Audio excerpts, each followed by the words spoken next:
E olha, a polícia de Valparaíso de Goiás procura um casal suspeito de abuso sexual.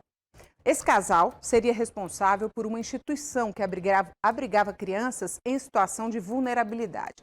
E se aproveitava dessa situação para quê? Para cometer os crimes. Esse caso foi em 2009, mas o inquérito policial só foi concluído agora, porque as vítimas, enfim, conseguiram falar sobre o assunto. Igor Damasceno está aqui, coloca ele ao vivo aqui para falar com a gente. Boa tarde, Igor, suas informações. Que história horrível, né, Gláucia? Boa tarde para você, boa tarde a todos que nos acompanham aqui no JL. De acordo com a polícia de Valparaíso de Goiás, os pais biológicos dessas 3 meninas cometiam maus tratos e perderam a guarda das crianças. No entanto, ao serem levadas para a instituição, aquilo que parecia ser um local para elas aguardarem uma nova família se tornou um pesadelo muito maior. Esse caso foi em 2009. À época, de acordo com a polícia, as 3 meninas de 9, 11 e 14 anos eram obrigadas pela mãe social a fazer todos os serviços domésticos. A vítima mais nova perdeu um dedo depois de tentar limpar uma máquina. Elas tinham 2 pais sociais. Um deles abusava das garotas ao passar a mão nas partes íntimas delas e o outro beijava as crianças na boca. O caso veio à tona depois de uma denúncia anônima e hoje o inquérito policial foi concluído. Um dos pais sociais já morreu. O outro pai e a mãe social estão foragidos. A polícia acredita que, por se tratar de um local em que ficavam muitas crianças, pode ser que haja mais vítimas e pede para que elas denunciem esse casal pelo 197, lembrando que não precisa se identificar. A delegada que está à frente das investigações falou com a gente e deu mais detalhes dessa história. Vamos acompanhar.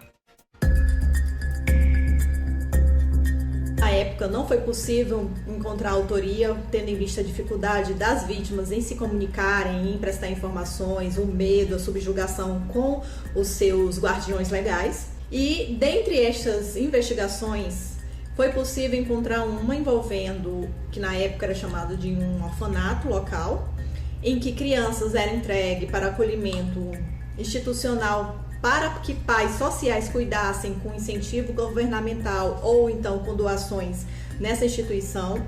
E o que essas meninas sofreram, na verdade, foram abusos, maus tratos, crimes sexuais. E novamente, tentando evidenciar esses delitos, essas vítimas foram buscadas pela Polícia Civil e prestaram depoimento contando exatamente conforme a denúncia que chegou ao conhecimento da polícia na época, mas que não, mesmo esse pedido de ordem de missão na época, não foi possível elucidar a autoria.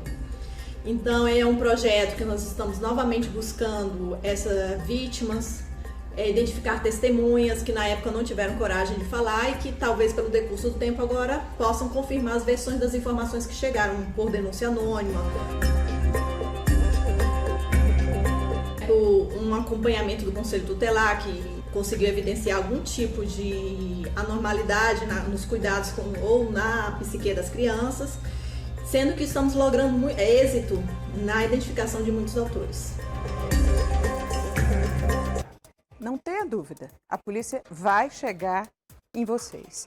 O Anderson colocou um negócio aqui na internet pra gente agora, que ele fala o seguinte: Gláucia, a criança já tem um trauma pelo abandono, certíssimo. E ainda vem um imundo desse, né, e uma imunda também, para fazer uma maldade dessa, né? Você imagina a alegria da criança, gente, ao sair, né, e ser levada para casa, né, ser adotada, ser levada para uma casa, ter uma família. E quando chega nessa família, nessa casa, né, saiu do abrigo e quando chega na casa passa por uma situação dessa todinha aí. Se você foi vítima também dessa situação, você pode procurar a polícia, você já sabe, não precisa, não é, dar nenhum detalhe a mais, né? Você que sabe de uma situação dessa. Então, assim, procure a polícia está chegando nessas pessoas, nesse casal, inclusive, e vai sim, é um casal que vai para cadeia. Vai sim, porque isso não pode ficar desse jeito. Você vê um caso desde 2009. Desde 2009. Só agora a polícia está conseguindo chegar aí no encalço desses 2.